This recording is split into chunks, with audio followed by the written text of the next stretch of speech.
It must look different from this side.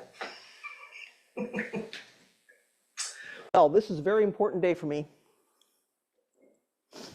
I started talking about the 108 gates of dharma-illumination back in 2016, one gate at a time.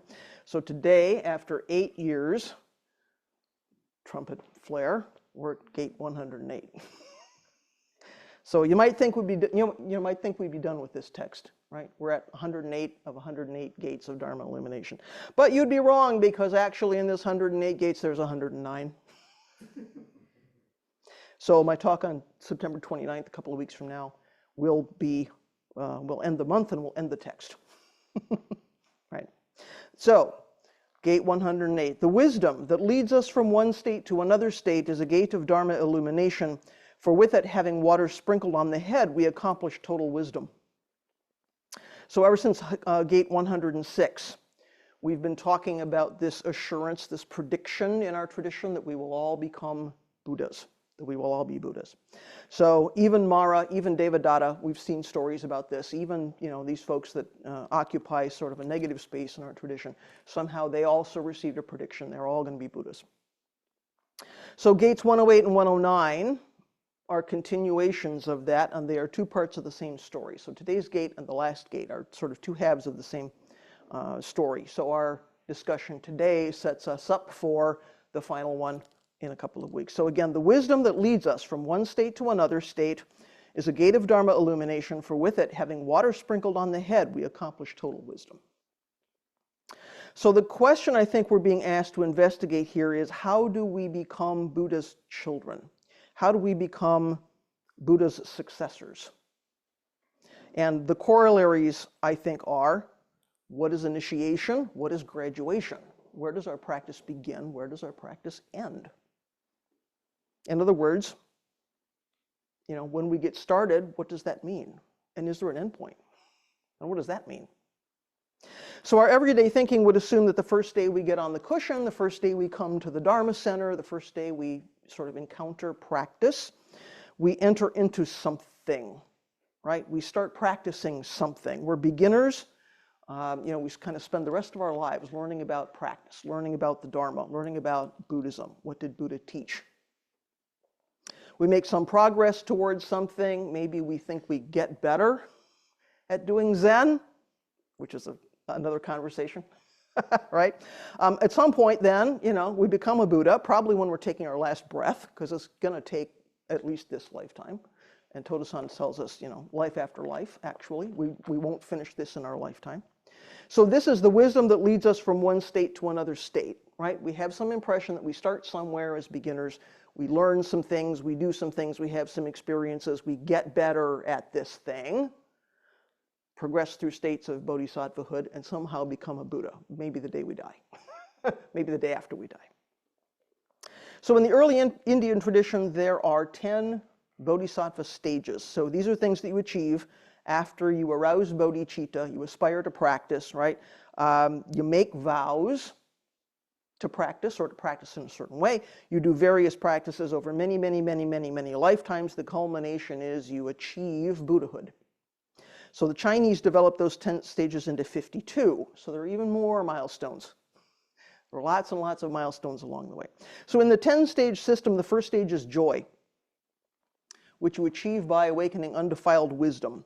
And then at some point, you get to the stage of non-retrogression, where it's not possible to slip backwards into the previous stages. And then it's a given. At that point, it's a given. You will become Buddha. So we talked about this last time at gate 107, right? So the highest stage is that of becoming a Buddha after one more life. So your last stage is a bodhisattva. At the end of this life, the next time, you're going to be Buddha, right? This is the end of the line. So you've done everything you need to do. When your karma's finished playing itself out, your next stop is Buddhahood. So in Buddhist cosmology, there's something I kind of think of as a special holding pen, right? For bodhisattvas who are at that stage, I kind of think of it as a green room. I used to work in television. That's the green room, right? You're the bodhisattva at that stage. You're ready for, the rebirth as a Buddha, or to move, past bodhisattva stages. That place is known as Tushita heaven. So there are many, many heavens and layers of heaven in this tradition, just like there are many, many layers of hell. There are also many, many layers of heaven. So Tushita is part of the karma dhatu, or the world system of the earth. So as opposed to a realm like Amitabha's Pure Land, which is another realm somewhere else, right? Completely separate world system. So Tushita is achievable, reachable through our practice. So like all other bodhisattvas, Shakyamuni spent some time there, resided there for a while, as the bodhisattva protector of illumination before he was born on the earth as Siddhartha Gautama. So of course, this is the historical Buddha.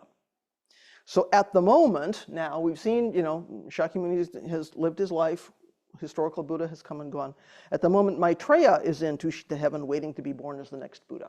So sometimes when we do lists of Buddhas, right, there's 7 Buddhas before Buddha, there's Shakyamuni, and there's Maitreya, and it's a tracing of that, right? So we don't know when Maitreya will arrive. We don't know when the day will come. Somehow Maitreya appears on the earth. It could be a very, very long time.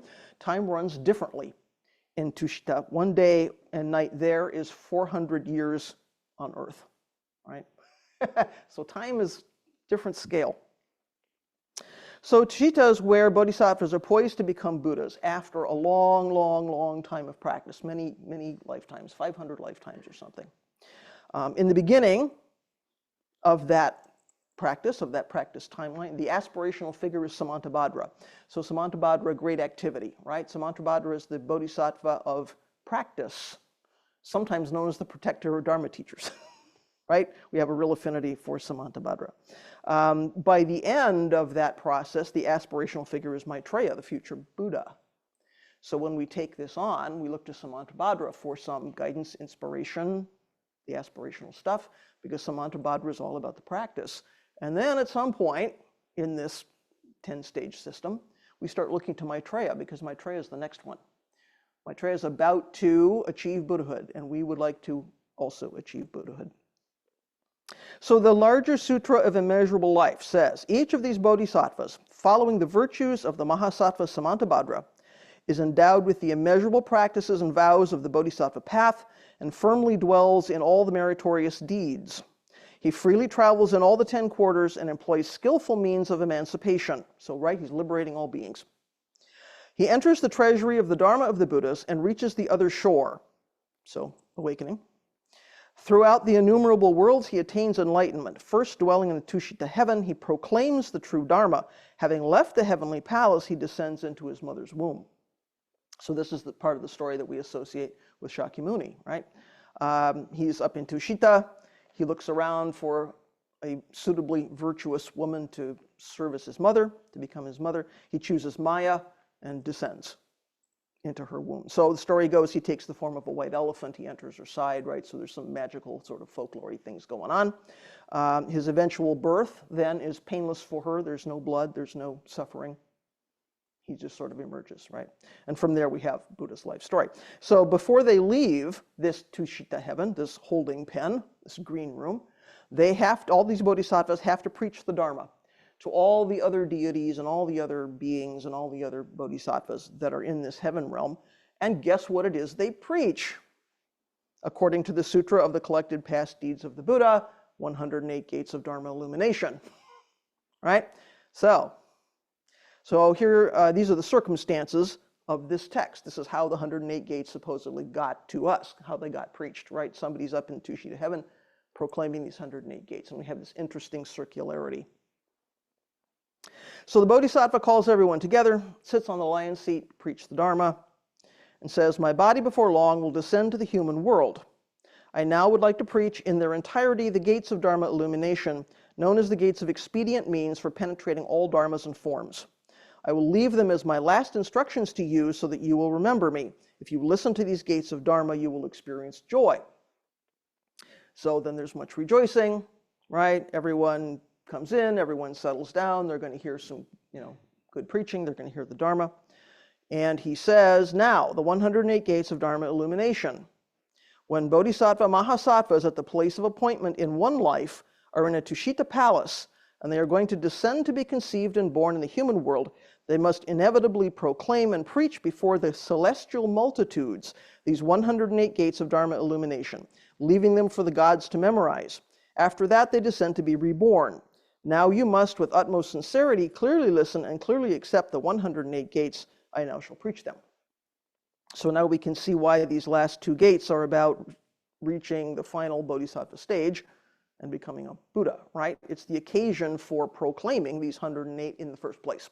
So this interesting circularity is not uncommon in Buddhist texts, right? We see the Lotus Sutra saying, and you should preach and copy this Lotus Sutra, right? Well, how can you, how can you do that? Because it's the sutra itself. So there's this interesting kind of pattern we see where texts will proclaim themselves, right? The circumstances for preaching the text get recorded in the text. The wisdom that leads us from one state to another is a gate of dharma-illumination, for with it, having water sprinkled on the head, we accomplish total wisdom. Now, what's this thing about sprinkling water on the head? Sounds pretty Christian, right? Sounds like baptism. Baptism has several functions related to purification and also initiation. So here we are again, the beginning and end of practice, right? It's about wiping away sin in preparation for being accepted into the church and sort of beginning a new life, right, in that community. So in our tradition, Buddha is said to sprinkle water or nectar on the heads of bodhisattvas on their attainment of the 10th stage, right? So that's what it means for us. The Avatamsaka Sutra says, if one attains the great spiritual powers of the anointed and abides in the most supreme meditations, then in the presence of the Buddhas, one will be anointed and ascend to that rank. One will be anointed with the elixir of deathlessness by all the Buddhas in the 10 directions. So we can really see the relationship here between sprinkling water on the head and total wisdom, as the gate statement says, right? These two things are associated.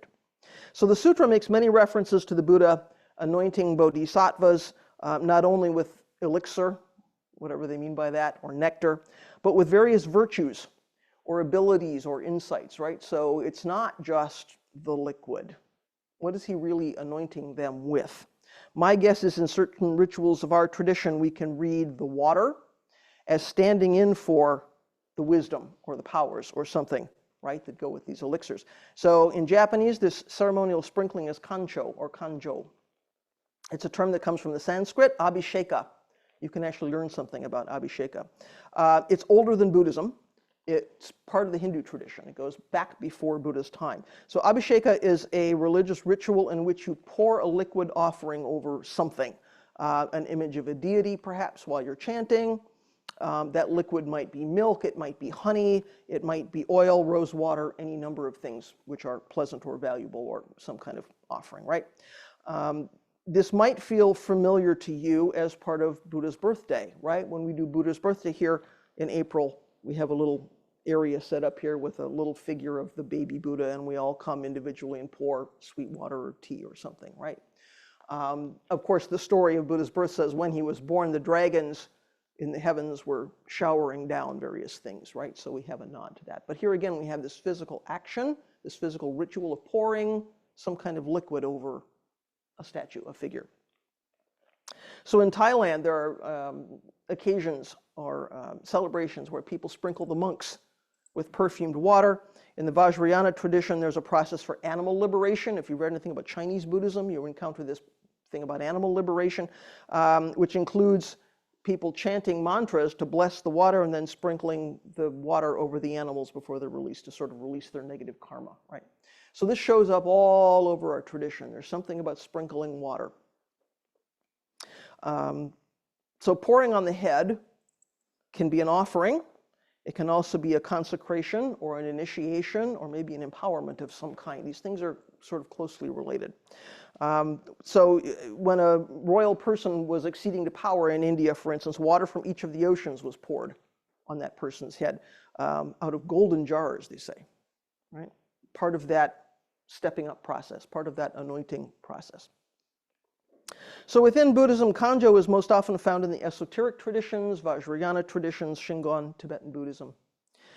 It's a symbolic transition from one state to another. Here we are again, moving from state to state to state, right? So pouring water over the top of the head sometimes was a way to declare a legitimate successor. Maybe somebody has succeeded to your position or to your dharma or something. You know, pouring that water was part of that. It could be for initiating somebody into a practice or a new stage of practice or empowering somebody in a certain way. Part of gaining some leadership, maybe authority or at least some understanding. So when it's an initiation, it's not like letting somebody into a secret society, right? It's not like, hazing somebody before they get into a sorority or fraternity or something. It's not like that. The symbolism is supposed to be like watering a seed, right? You plant a seed in the earth and you water it with something, some kind of nutrient, some kind of offering.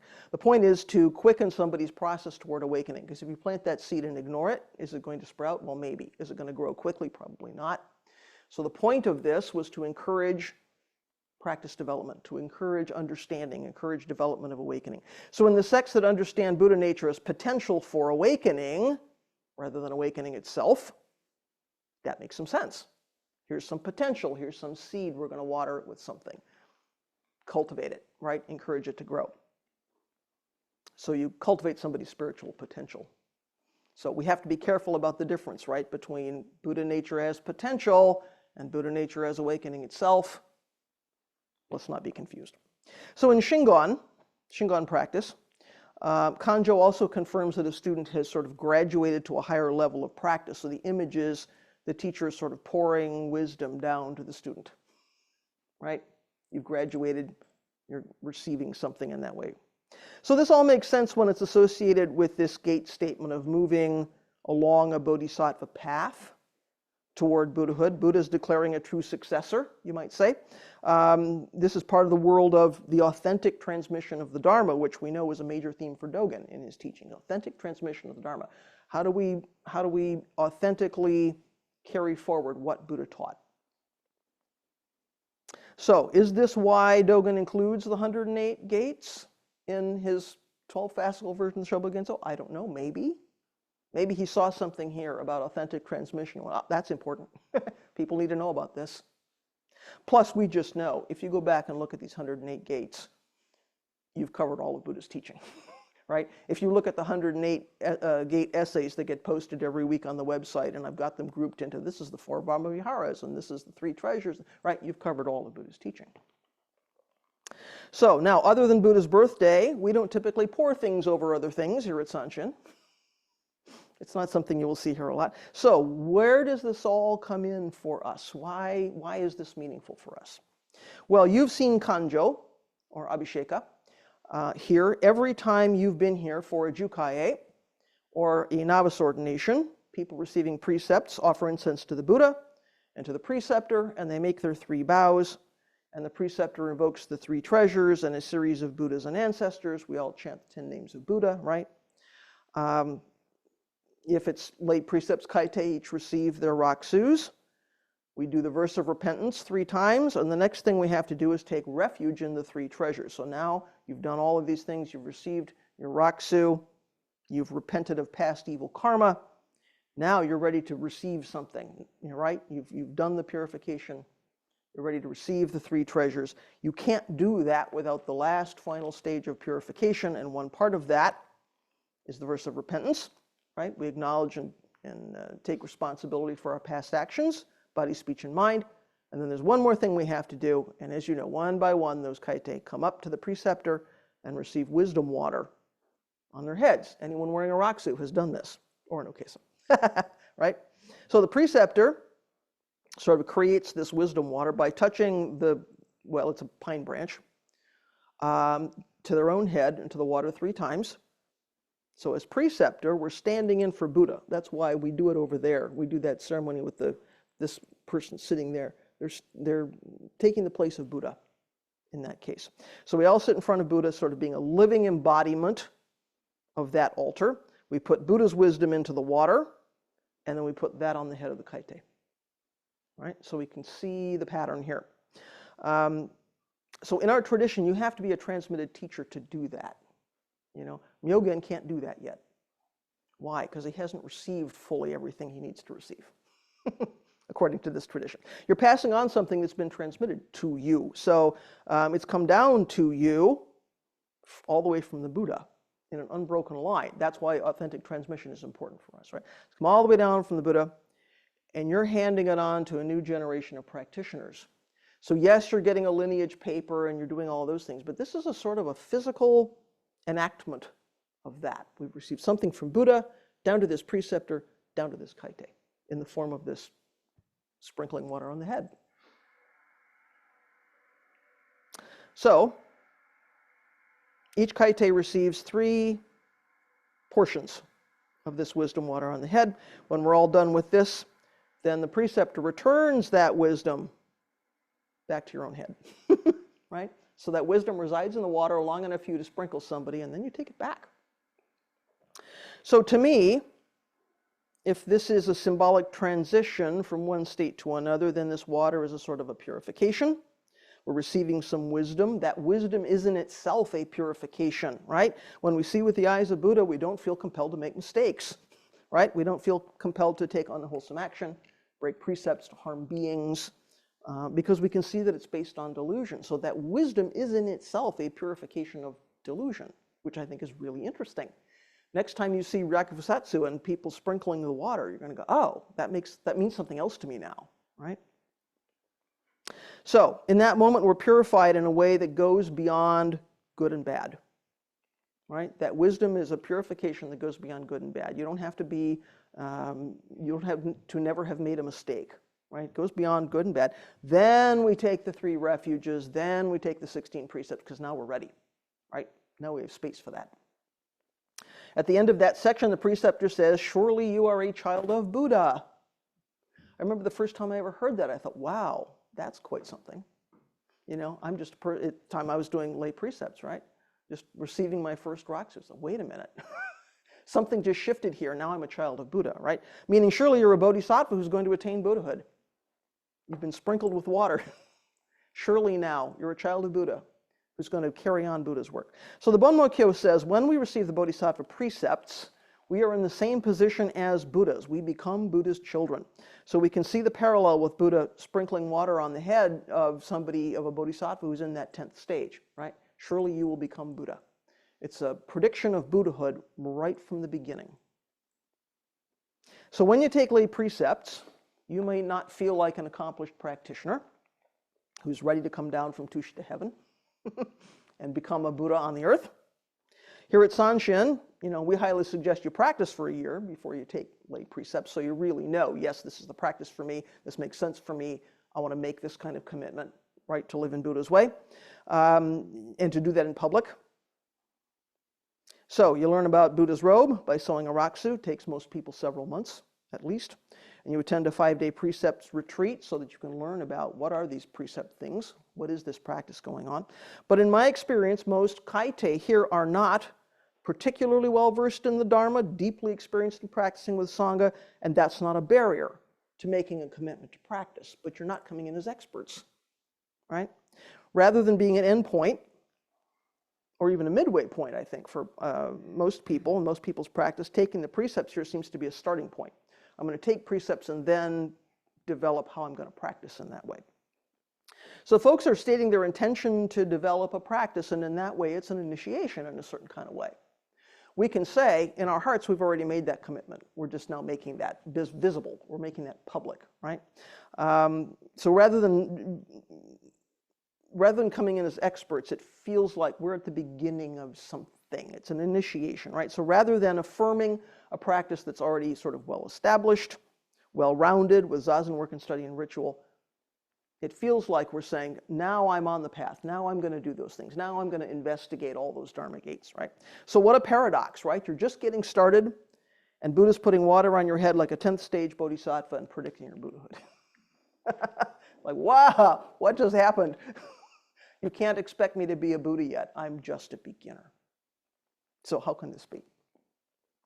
So as we saw at gate 106, we have to consider Dogen Zenji's emphasis on practice and awakening. What? Not being two things.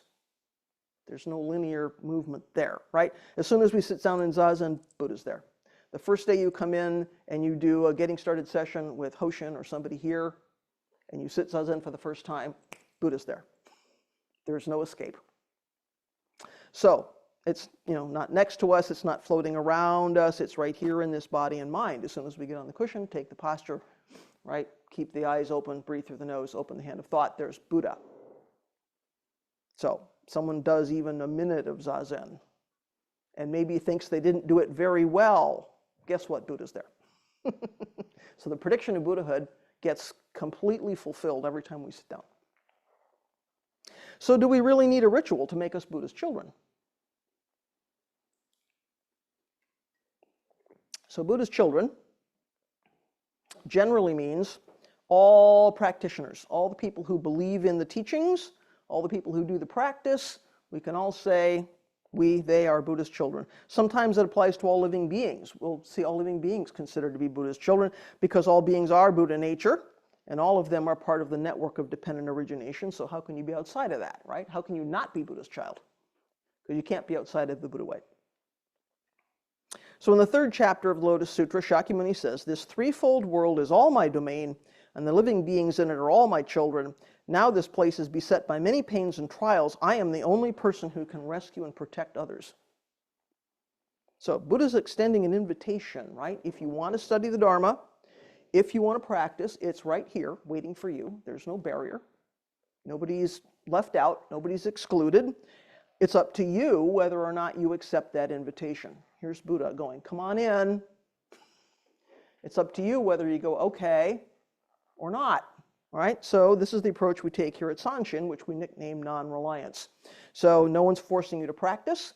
No one's forcing you to live by precepts. If you decide never to come back here, we're not going to chase you down and drag you back by the scruff of your neck. We're here because of our own bodhicitta. We're here because we choose to practice.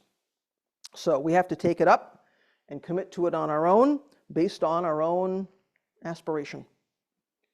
So Todo-san's always characterized Jukai as being about kaite, people receiving precepts, being willing to be Buddhists in public.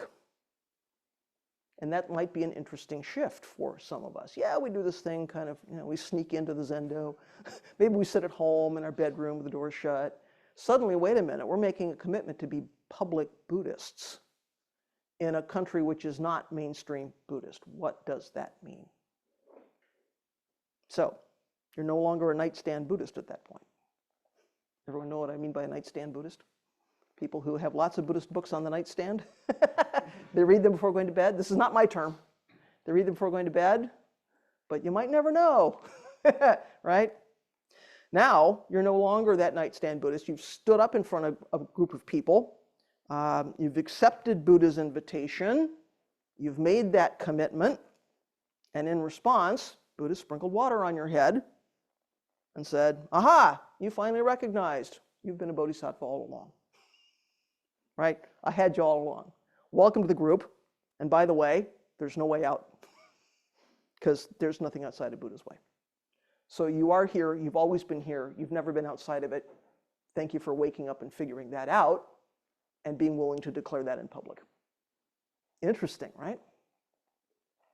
So if you practice for a while and you do a lot of discernment and decide that you'd like to become ordained clergy in this tradition, then you do a ceremony with many of the same elements as the Jukai. The precepts are the same. The ceremony is in some ways very similar, including kanjo, sprinkling the water. So in the opening remarks to that ceremony, the preceptor says, this is the ceremony performed simultaneously with all Buddhas and is a touchstone for immediate and instantaneous attainment of liberation. Even though the fruit of enlightenment is not yet ripe, a home leaver is truly a child of the Buddha. So even though novices are really novices, right? I mean, if you've ever watched somebody do this ceremony, they don't know how to put the robes on. We assign someone to sit there and help people get dressed. Because you can practice in your bedroom all you want. When you're in front of the group, you forget everything. And there's just a lot of cloth. And what the heck, right? As a side note, every last monk had a camera out. So, we laugh with affection because we've all been there. We've all been there, right? I mean, it takes how long to figure out how to unfold your zagu, man? You know nothing. I mean, novice is the right word in every possible way. So these folks who can barely dress themselves don't yet know how to manifest awakening. They don't know how to teach the Dharma. They haven't found their Dharma voice. They haven't finished their discernment because, heck, I haven't finished mine, right? That goes on and on forever. Still, already they're children of Buddha. Like, what? For a while, I think, some of us sort of have imposter syndrome, right? It's like we're wearing all this stuff. Someone said I'm a child of Buddha, but heck, what does that mean? I don't know anything, right? So it's really an interesting time of discernment. And just like the Jukai, after the novice receives all the robes and all the bowls, it's time to take the precepts, but first, there's the wisdom water. So it always feels to me like the message is you're already a purified, perfected Buddha just by showing up here and being willing to make a public commitment. You've already made the commitment here, right? You've already given your life to sharing the Dharma and enabling people to practice. But now let's do the concrete things that make that tangible to you and to the Sangha, right? Let's make that sort of concrete. So in the human experience, one of the purposes of ritual is to make history, teachings, stories of the community real, right? To enact them, to sort of reenact them, to make them tangible in some way. So we will probably never see a Buddha in to heaven sprinkling nectar on the head of a celestial bodhisattva. Maybe we will, maybe in a dream. Maybe we're sitting zazen and Mara shows us something, I don't know. We'll probably never see that for ourselves. But we see the same thing happening every time someone decides to become a public Buddhist. So that's the way I think that activity and this Dharma gate and all the meaning that goes with that becomes part of our shared experience as a Sangha. So in the beginning of this Dharma gate, it feels like this is some wacky, esoteric thing that we will never see and is not relevant. And yet I think every time we take a vow, every time we recommit to practice, we can feel Buddha sprinkling our heads and going, you, you too are going to be a Buddha. So what would you like to say about any of those things that come out of this gate as we move into the end of this text? Rotoku, please. Yeah, I have a question, but first a quick comment. Just a few days ago, I was with a group of Christian men, and we're going to have a meal, and they decided to let me do the prayer because I'm a priest. I said, okay, that's fine. So I gave them a very Christian-sounding prayer because that's what they were. Then one of the brothers kind of leaned over and said, not bad for a Buddhist. Not bad for Buddhists. And you know, Anyway, you said 10, yeah, but you only mentioned joy, the one. yeah, I didn't run through the whole list. Well, I I was gave you the wondering- first, the middle, and the end. There are 10 ox herding pictures. Do they correlate? That's a good question. I don't know. Possibly. Because when you consider the end point of that is you return to the marketplace with bliss bestowing hands. In other Right. words, you're not caught up in your stuff. You're there now. Jiju Yuzamai is going on, right? I mean, there's total functioning happening. It makes sense to me that that's the point where you would have Well, that's sort of bodhisattva-like because you're not going up into the ultimate and staying there. You have to bring it back. yes, and actually you're previewing gate 109, so thank you for that. Because the end point is what? Shakyamuni descends into Mara's womb and gets born as a human being. And that's actually the end point of these 109. So thank you for that, because you're right, we're coming all the way back around. So I think one of the important things about this is that we don't simply read it as, oh yeah, it's that mystical, esoteric stuff that doesn't happen to apply to us in North American Soto Zen, because this is going to end by bringing it very much back down to earth. So yeah, I think you're right. And Do you have a list of the 10? I don't have them here. I don't have, and actually, depending on the source, they change. You know, anywhere from 10 to 52, and like pick your 10, right?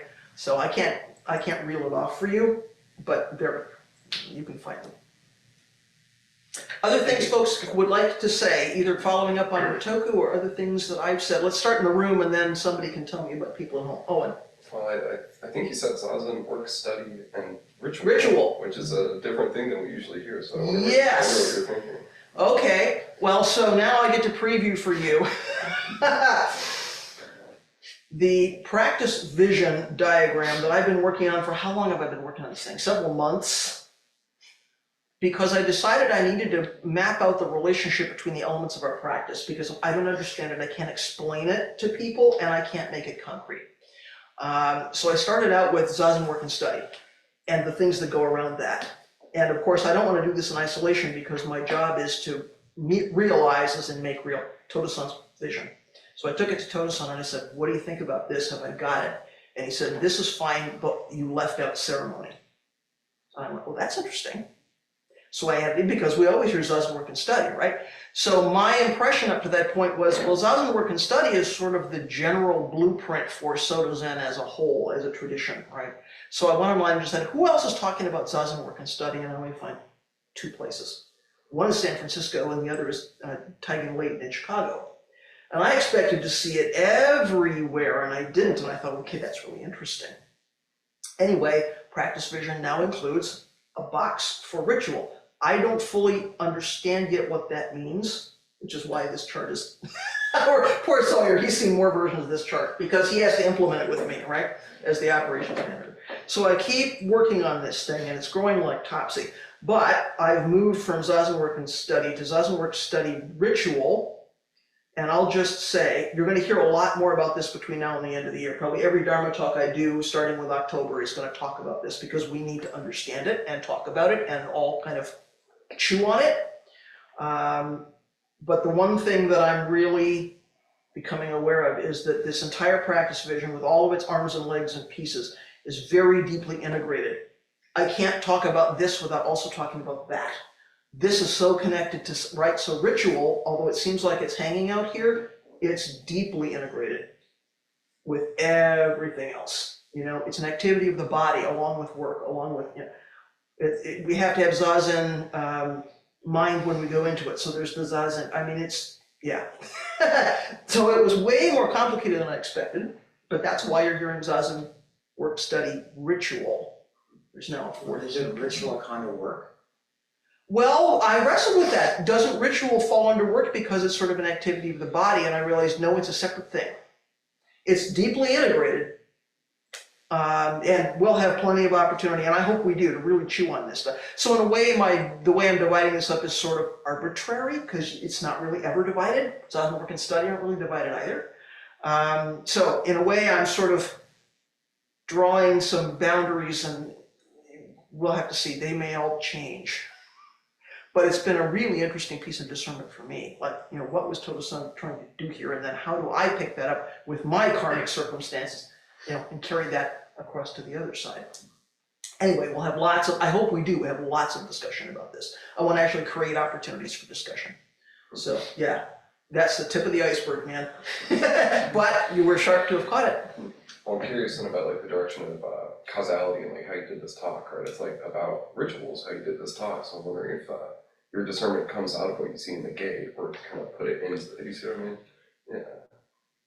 I think there's something really circular about that, because it's really interesting. The more I look at the practice vision, which is simply a description of how, you know, what practice are we doing, the more I understand it, you know, in some ways it makes me want to add things, and in some ways it makes me say, oh, that's why we do that. That's why that's already there. There's something really circular about it, and I think that's why I'm struggling, as this one knows, I'm struggling to put it in 2 dimensions. It's really 3-dimensional. Really, a website is the only way to describe this thing, because it's completely 3-dimensional. It is in no way flat, because everything's got its fingers and everything else, right? So I think one of the things that's exciting about that is there is a Dharma gate for everybody. Like, it doesn't matter where you come into that thing, because everything's connected to everything else. So if you're in here because you really want to learn about Myoho cooking, great, but that's not, you're not going to escape the rest of it. You know, if you're really in it because you want to learn about 10 themes of Dogen, great, but you're not going to escape the rest of it.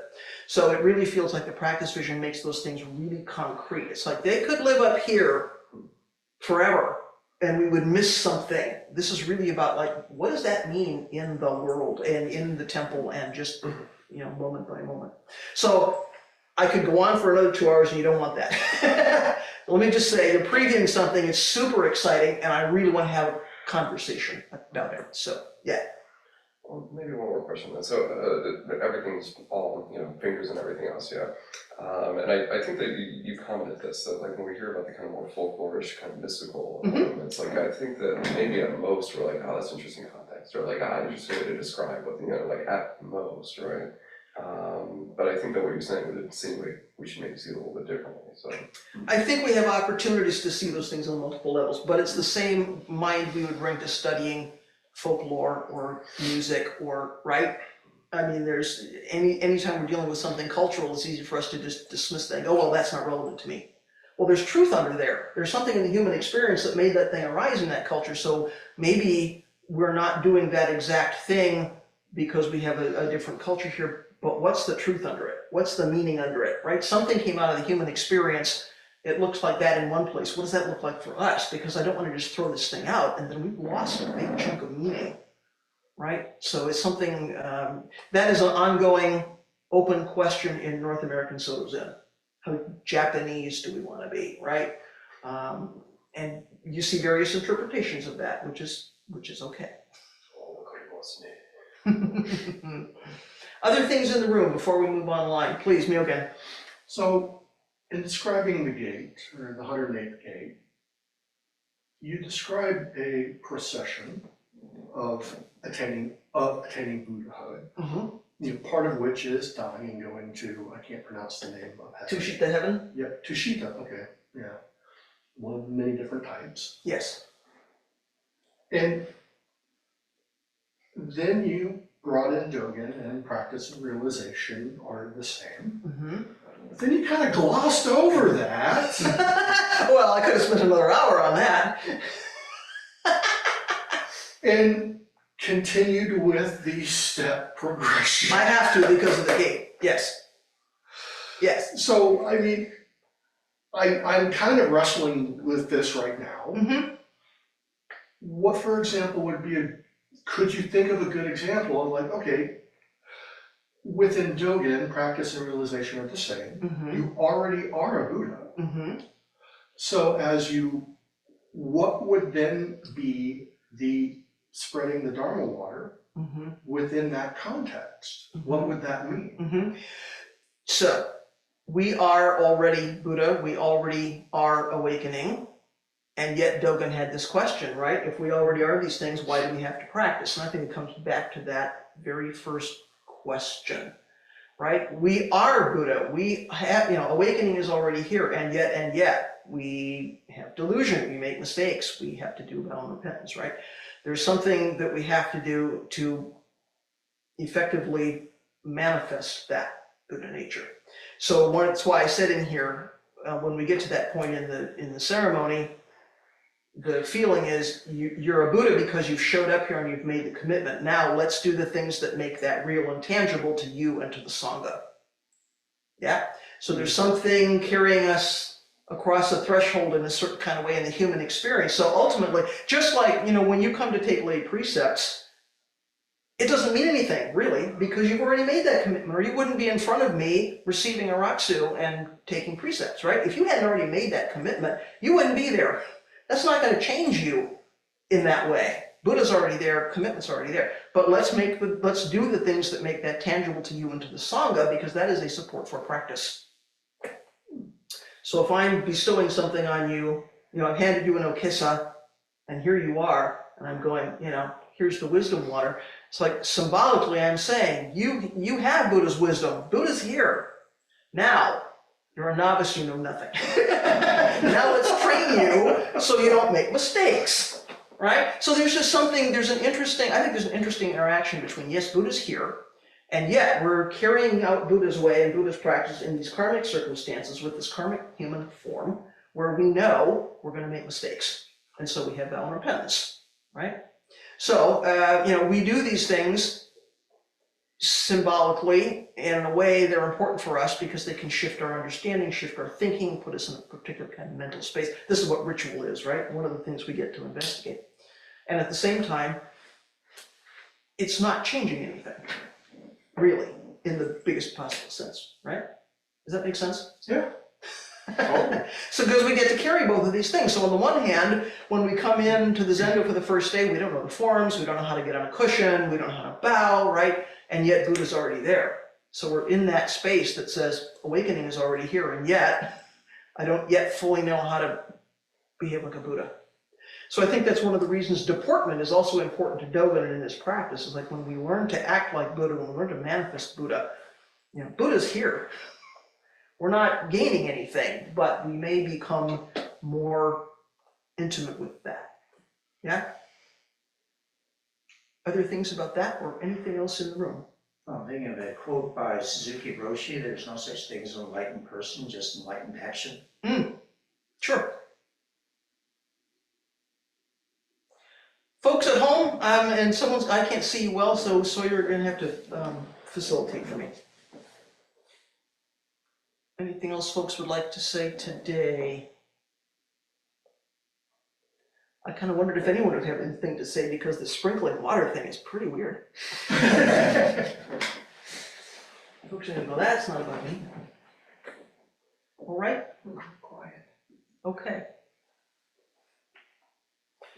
All right, let's move on to our World Peace Ceremony. Thank you, everybody.